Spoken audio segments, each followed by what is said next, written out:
Ek is redelik opgewonde oor die woord, want ek wil, as dit die Here se wil is, wil ek ten minstens oor die volgende vandag, en dalk nog 2 of 3 Sondae, gesels oor hierdie woord. Nou die tema waarvan vanoggend met jou wil praat is, die fundament van ons autoriteit, gesag. Die ander woord vir autoriteit is gesag. En dan is daar 'n frasiekie wat ek al aangesit het. Wandel in jou God gegewe gesag. Hoor mooi, liewe broer en suster. Ek dink as ons as kinders mooi hierdie ding verstaan, en ek weet ek het so rukkie terug, seker so 6 maande terug ook hieroor gesels, maar ek wil bietjie meer hieroor gesels. As jy besef wie jy werklik waar is,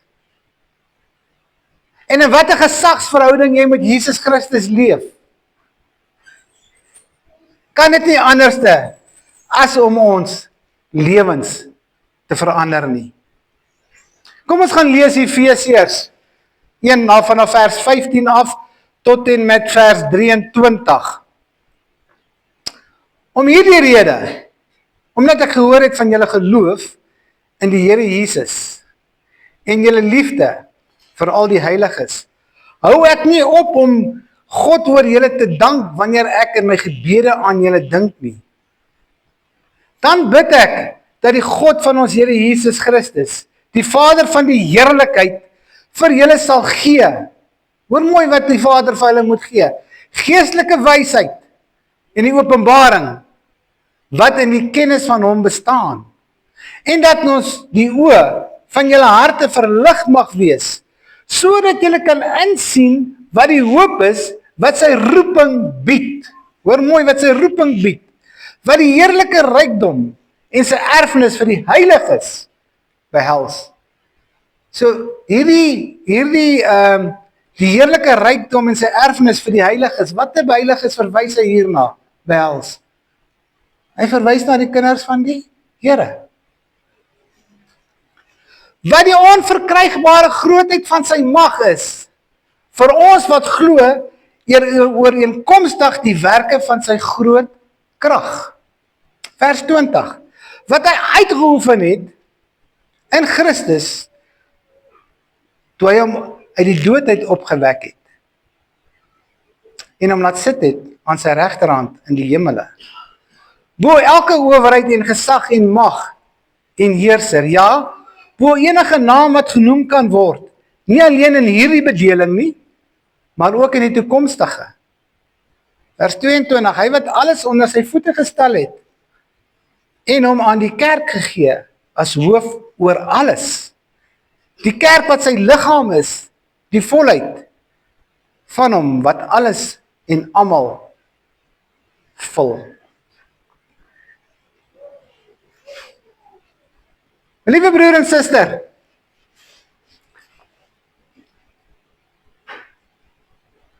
jou gesag as 'n gelowige is eintlik nie gewortel in jou eie krag en in jou eie pogings nie. Maar dit is in dieselfde plek as waar die opgestane Jesus Christus is. Ver bo die heerskappy en die mag waar jy sit. Het jy al ooit, kom ek vra vir jou, het jy al ooit magteloos gevoel? Baie, né? Jy's magteloos. Die uitdagings maak jou gedaan.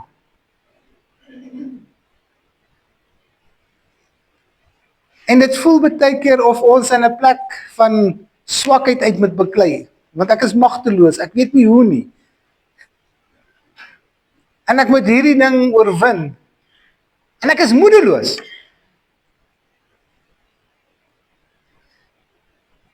Maar Paulus skryf hier, jy's in die brief van die Efesiërs.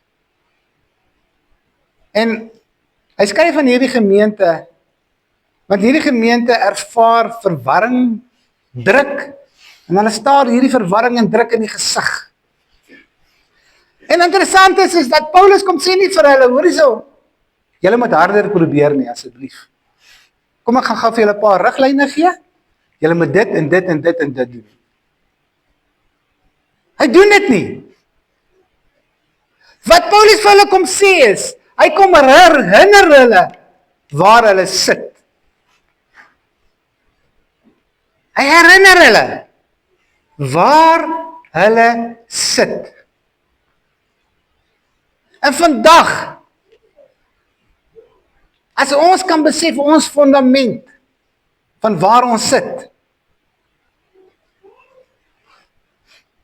Die gesag is nie wat ons doen nie.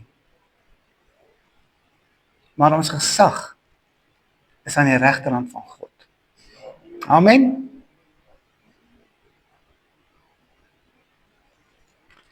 Die eerste punt wat ek wil maak vir oggend, die gesag. Moet ons mooi verstaan wat in Jesus Christus is, En wat die Vader vir Jesus gedoen het. En ons moet dit verstaan, want hier is 'n geheimenis opgesluit. Ons moet verstaan, die gesag is in Jesus Christus, en wat het die Vader vir Jesus Christus gedoen? En ons het dit gelees in vers 17, want Paulus bid, hy sê vir hulle, hy bid, dat hulle gees, kom ons gaan lees weer vers 17, hy sê, en ek gaan daarvan af lees, en die Vader van die heerlikheid, vir julle sal gee, geestelike wysheid, en openbaring, in die kennis. Dis wat hy vir hulle bid. Hy bid vir geestelike wysheid en die openbaring van sy rykdom. Aan woorde Paulus kom hierso en hy beskryf God se onvergelyke krag. Wat in Christus aan die werk is, toe hy hom uit die dood uit opgewek het. Hoor wat sê hy in vers 20, in 19 en 20. Want die onvergelykbare grootheid van sy mag, is wat ons glo ooreenkomstig die werke van sy groot krag, wat hy uitgeoefen het, in Christus, toe hy hom uit die dood uit opgewek het. Nou moet julle by my bly hierso. Bly by my.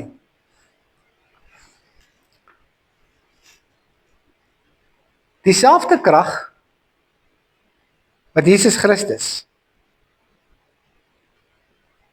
uit die dood het opgewek het. Dieselfde krag. Wat Jesus die mag gegee het, of die gesag gegee het, om heerskappy uit te oefen.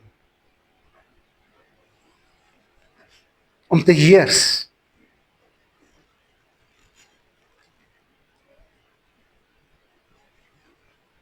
Maar hoor wat sê hy in vers 21, sê hy iets.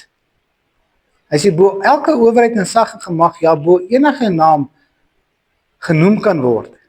Nie alleen in hierdie bedeling nie, maar ook in die toekomstige. So hierdie gesag, hierdie heerskappy van Jesus Christus, is in hierdie bedeling van ons waar ons tans is. Maar ook vir die toekoms.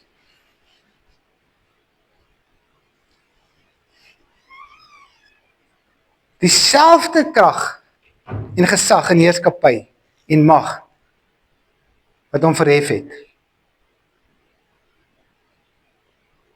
En ek gaan nou, julle moet hierdie mooi onthou, want ek gaan nou iets anders te veel kom sê. Maar ek wil eers vir jou 'n storie vertel.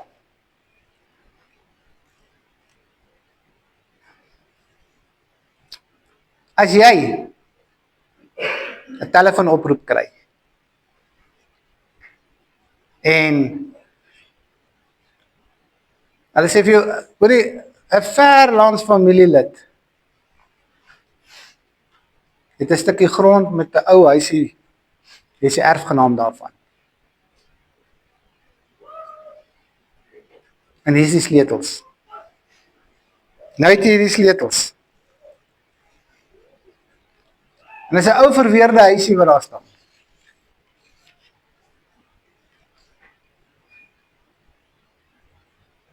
Maar jy het die sleutels. Nou weet ek nie wat gaan deur jou kop nie, hoor, dis ek gaan hierdie stuk grond maar verkoop, want hierdie huis is so verweerd, dis nie waar nie.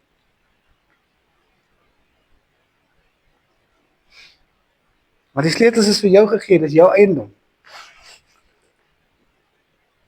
Maar hier bel die prokureur jou. En die prokureur sê vir jou, jy moet my kom sien.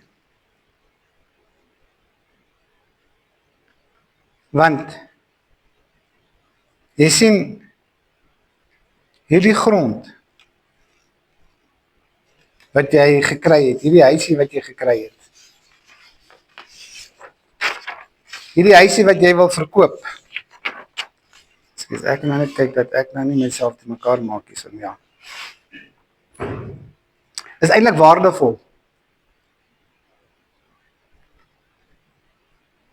want daardie grond het minerale regte en waterregte. En daar is 'n jare oue trustfonds met 'n klomp geld in.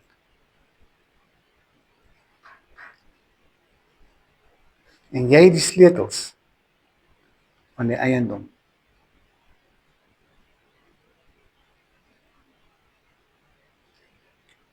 Jy het die gesag oor die eiendom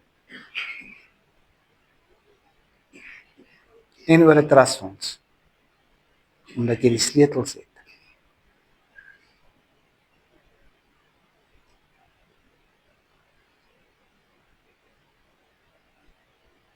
Is daai eiendom ewe skielik baie meer werd, omdat jy verstaan wat die oorspronklike eienaar se gedagtes was?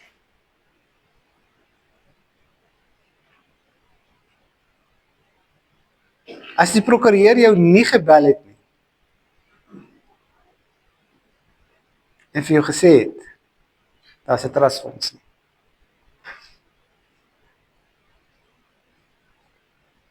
Sou jy nooit geweet het, wat was die eienaar se oorspronklike bedoeling en sy rede hoekom hy daai stuk grond gekoop het nie. Maar nou het jy die sleutels. En nou verstaan jy hoekom die eienaar daai stuk grond gekoop het, né? Omdat daar minerale regte is en water is. En nou het jy daardie gesag. Kan ek vir jou vra? As jy Efesiërs 1 vers 20 tot 23 met elke dag moet lees, en jy met een dingetjie neerskryf, enige ding waaroor jy bekommerd is, enige vrees wat jou beespak, dalk enige sonde in jou lewe, net een dingetjie, vir 5 dae lank. Maar dan moet jy jou hierdie vraag ook vra. Is Christus se gesag groter as jou gesag of jou krag? So jy skryf daai vrees neer, jy skryf daai uitdaging neer, jy skryf dalk daai sonde neer waarmee jy so sukkel.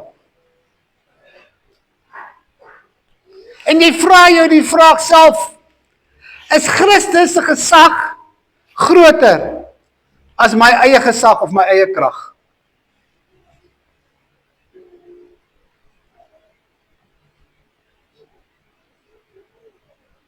Ek wil eintlik uitdag doen dit.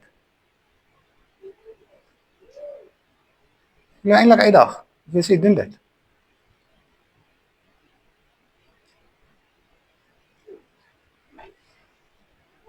Want jy sien, deur daai vraag te vra, moet jy seker erkenning in jouself maak, né?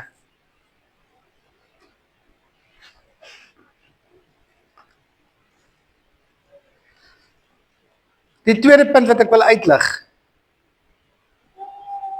Ons gesag is gegrond in ons posisie in Christus.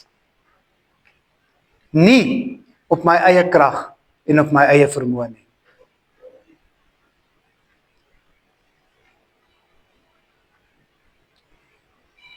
Broer en suster, ons moet hierdie snap, ons moet hierdie verstaan. My gesag, wat gesetel is in Jesus Christus,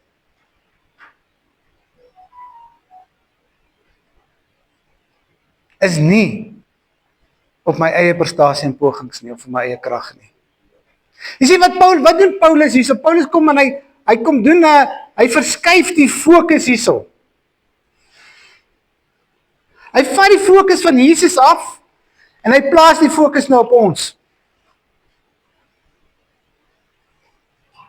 Hoor mooi, jy gaan nou mooi hoor. En dit is wat ek wil hier nou gesê, jy moet by my bly. Paulus kom en hy verskuif die fokus. Want God, die Vader, het oor Jesus gepraat. Maar die gesag wat in Jesus is. Jesus sit aan die regterhand van die Vader. Hy sit daar nie in die hemel. Al die gesag is aan hom gegee. Al die heerskappy is aan hom gegee. En nou kom verskuif hy die fokus na ons toe. Vers 20. Maar dat ek net gou vers 20. Hy sê wat hy uitgeoefen het in Christus, kom ons lees die laaste gedeelte van vers 19. Vir ons wat glo ooreenkomstig die werking van sy groot krag, wat hy uitgeoefen het in Christus, toe hy hom uit die dood uit opgewek het. Wat 'n krag het Jesus uit die dood uit opgewek? Die krag van God, die krag van die Heilige Gees, né? En hom laat sit het in die regterhand in die hemele. Bo elke owerheid en gesag mag en heers, ja, bo elke naam wat genoem word. So, wat het hy gedoen? In vers 20. Daai gesag. Maar jy sien, ons verstaan vers 20 nou nie lekker as ons hom nou net daar gaan lees nie. Ons moet 'n bietjie verder gaan lees. En as ons nou Efesiërs 2 vers 6 lees, om vers 20 te verstaan. Efesiërs 2 vers 6 sê vir ons, ja, hy het ons in Christus Jesus saam opgewek, en saam met hom laat sit, in die hemel. Wanneer is jy opgewek? Wanneer is jy opgewek? Niemand van julle opgewek nie. Praat nie van toe jy jou hart vir Jesus Christus gegee het, né? Toe jy deur die doopbad was, alles. Toe jou gees vernuwe is.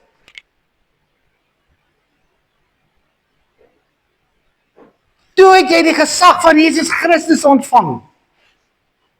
En ons moenie hierdie verwar met die krag van die Heilige Gees nie.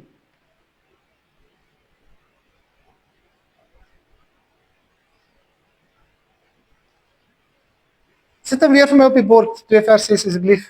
Efesiërs 2 vers 6. Ja, hy het ons in Christus Jesus saam opgewek en ons saam laat sit in die hemel.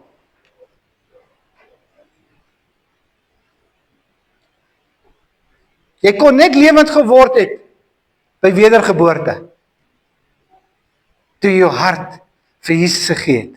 Toe jy Jesus Christus ingenooi het, hom aanvaar het as jou verlosser, jou saligmaker. Toe jy jou sondes bely het en jy het geglo met jou hele hart dat jou sondes is vergewe en jy's rein gewas en jy's skoon gewas deur die bloed van Jesus Christus. Maar waar sit jy nou? Jy sit in die hemel saam met Jesus Christus.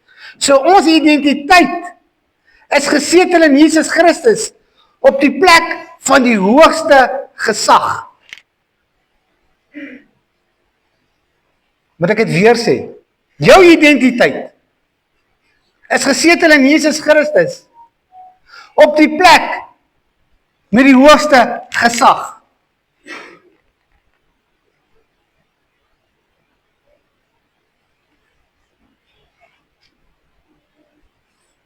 As hierdie nie vir jou 'n ander manier laat dink nie, dan weet ek nie wat gaan jou anders te laat dink nie.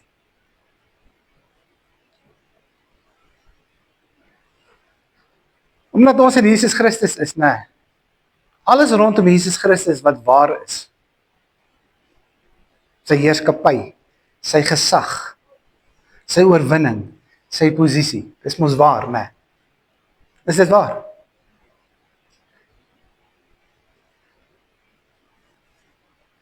As dit vir hom waar is dit vir jou en vir my ook waar. Onthou, die fokus verskuif na die mens toe nou. So as dit vir Jesus Christus waar is dit vir ons ook waar.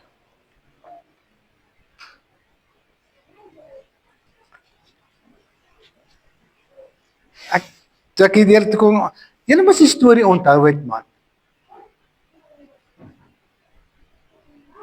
Hulle het altyd gepraat van daardie soldaat, waar daar by die koning by die paleis gestaan het, of daai soldate, waar daar by die paleis staan, daar in Buckingham, in die paleis daar in Engeland, en dan staan hulle met daai deftige uniforms, en hulle staan die hele tyd net so op aandag, en hulle kyk net so stip voor hulle beweeg nie 'n gesig nie, en dan het hoeveel mense verbygekom en hulle geterg en gekyk of hulle kan kry dat hulle iets moet doen, maar hulle staan net so. Hulle knip nie hulle oë nie, ek dink hulle knip seker hulle oë so nou en dan, maar hulle staan net so. En dan het iemand 'n storie vertel van die ouens het in hulle ore getrek om te kyk of hulle iets gaan doen, maar hulle bly net so staan. Wat is die les wat ons daar kan leer? Hy het 'n uniform aan, né? Sy gesag lê in sy uniform, want hy is die verteenwoordiger van die koninggang of die koning, wie ook al op die troon sit. Nou is hy die koning, so hy is die verteenwoordiger van die koning. En dit is die gesag wat hy het, omdat hy daai uniform aan het, verteenwoordig hy die koning. En hy's geposisioneer waar hy moet wees. Hy staan op die plek waar hy moet staan. Maar as iemand hom nou daar sy neus kom ruk en hy vervies homself en hy beweeg om sy gesag te gaan tentoonstel om die ou te gryp, gaan hy sy gesag verloor, want dit was nie sy opdrag gewees nie. Sy opdrag was om daar te bly. Nee. Hy gaan daardie gesagsposisie verloor, want hy het uit die gesagsposisie uit beweeg. So as hy probeer het om reg te verdien, sou hy sy gesag verloor het.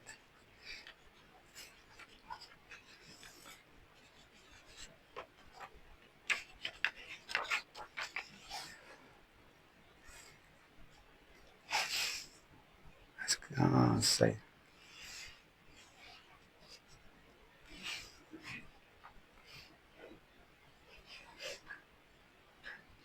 So,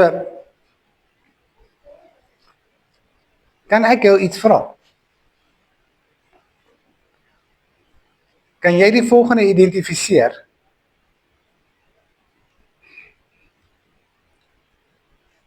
Ek het nou gevra, voel jy soos 'n mislukking in sekere goedjies? En dan wil ek jou vra, waarin voel jy soos 'n mislukking? By jou werk? Verhoudings? Jou ouerskap? Dalk in jou huwelik? Dalk jou verhouding met jou kinders?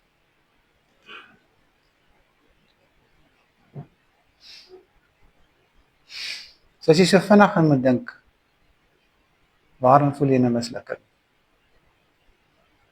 Want eintlik wat jy vir jouself moet sê, ek sit hier saam met Christus. Ek het nie hierdie plek eintlik verdien nie.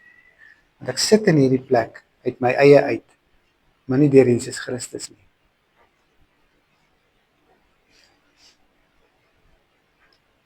Jy sien, want ons gesag moet ons uitoefen deur geloof. Ek gaan dit weer sê. Ons gesag moet ons uitoefen deur geloof. Nie deur ons eie pogings nie. Nie deur jou eie poging nie. Hoor mooi. Ons lewe eintlik uit 'n posisie uit van oorwinning in Jesus Christus. So as ek in geloof my posisie uitleef deur 'n oorwinning in Jesus Christus, né?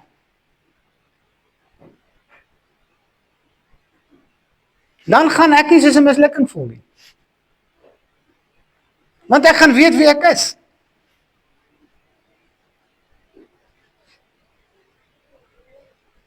Want Paulus kom tot die gevolgtrekking dat alles onder Jesus se voete geplaas is. Hy kom tot die gevolgtrekking dat Jesus die hoof van die kerk is. Vers 23. Jesus is die liggaam. Die kerk is sy liggaam. So, en ekskuus tog, ek moet hierdie ene vir jou lees, want ek is nou so, toe ek dit neerskryf, moes ek hom so 'n paar keer oorgeskryf het, want ek het hom 'n paar keer verkeerd geskryf. Hy het nie elke keer vir my lekker sin gemaak, toe kom dit neerskryf, en ek moes my paar keer self oorgeskryf het. Ons gesag, né, handel nie oor om te eis of te beheer nie. Maar dit rus in die voltooide werk van Jesus Christus. En daarom moet ek en jy met volle vertroue bid. In geloof. En wanneer ek praat ook, met mense praat ek uit 'n plek uit van, ek is 'n oorwinnaar.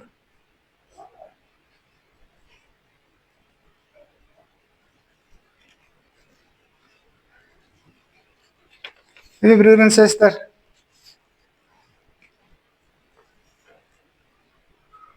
hoe neem ons besluite?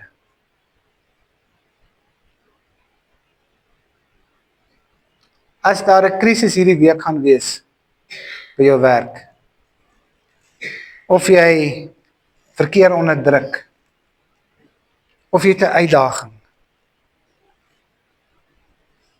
Ons is veronderstel om spesifiek te bid.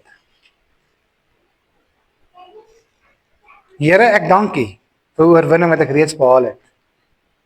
Ek ontvang nou U vrede en U wysheid deur geloof en nie deur my eie vermoë nie.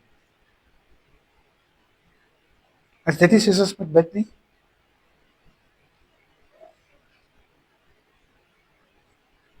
My liewe broer en suster, ek gaan afsluit.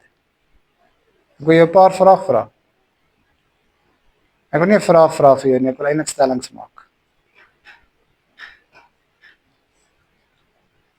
As jy sê jy is kind van God, né?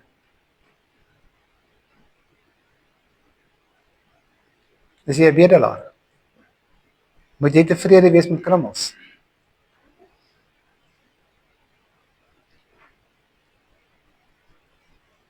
Want jy is die seun en die dogter van God wat aan die regterhand van die Vader sit in Jesus Christus. Hoekom is jy tevrede met krummels?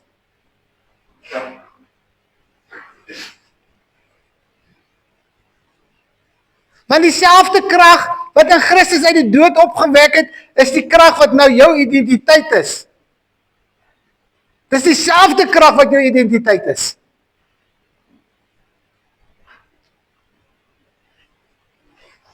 Jy sien, ons moet toelaat dat ons gebede en ons woorde vertroue weerspieël van iemand wat aan die regterhand van die koning sit.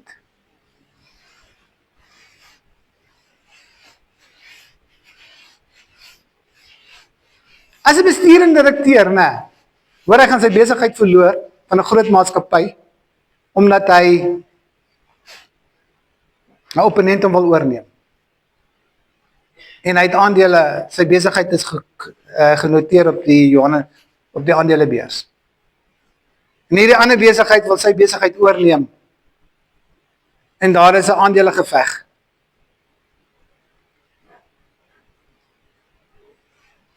En hy probeer alles om sy besigheid te beskerm. En ek kan my dink, baie van daai vergaderings is paniekarige vergaderings. Maar dan kom sê die prokureur vir hom, daar's 'n hofbevel. Hulle is geblokkeer. Die hof het ten gunste van ons besluit. Hoe gaan hy direkteur nou optree? Dink jy hy gaan nog steeds 12 uur in die aande paniekerige e-posie stuur, 'n WhatsApp stuur die 12 uur in die aande? Hy gaan nog in 'n vergadering instap en hy gaan paniekerig wees?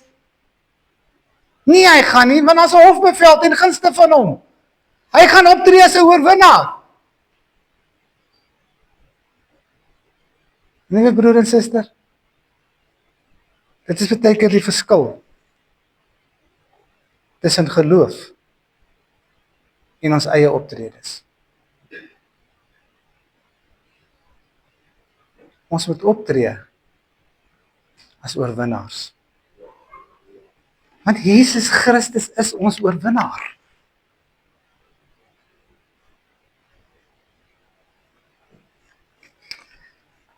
Ek wil net met hierdie gedagtetjie vir jou sê, elke dag wil ek jou vra, as jy voor 'n uitdaging staan,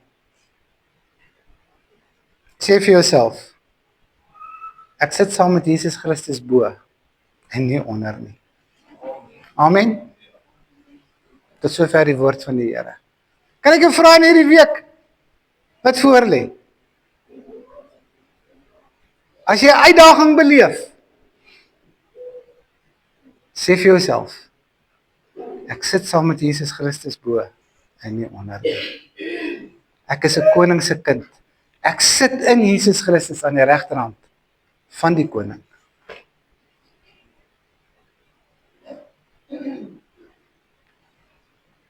Ek kan nie optree uit die oogpunt van gesag as ek soos 'n mislukking voel nie. Ek kan nie optree soos 'n oorwinnaar as ek nie glo ek is 'n oorwinnaar nie. In Jesus Christus nie.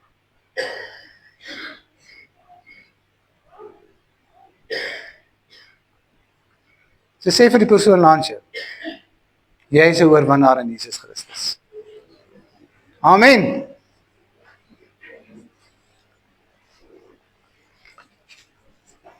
Kom ons gaan ons oë sluit. Ons Hemelse Vader, ons sê vir U baie dankie vir U liefde, baie dankie vir die woord. Ja Vader, U het ons elkeen so lief gehad, dat U ons in die gesagsposisie van U Seun geplaas het, sodat ons saam met U Seun, Jesus Christus, aan U regterhand kan sit, in die troonkamer. Dat ons uit 'n gesagsposisie uit, as oorwinnaars kan optree. Want deur geloof in Jesus Christus, is ons meer as 'n oorwinnaar. En ons sê vir U dankie daarvoor. Ons eer en ons verheerlik U daarvoor. En daarom wil ek vra, ook Heilige Gees, dat U ons in hierdie week sal lei, wanneer ons voor 'n krisis staan, wanneer ons voor 'n uitdaging staan, laat vrees en bekommernis ons nie sal beetpak nie, maar laat ek vir myself sal sê, ek is kind van die almagtige God. Ek sit saam met Jesus Christus in die troonkamer in die hemel, van waar ek saam met Jesus Christus heers. Ek is bo en nie onder nie. Ek is 'n konings se kind. En daarom eer ek my God, omdat hy vir my die weë sal gelyk maak. Ons eer U daarvoor in die naam van Jesus. Amen en amen.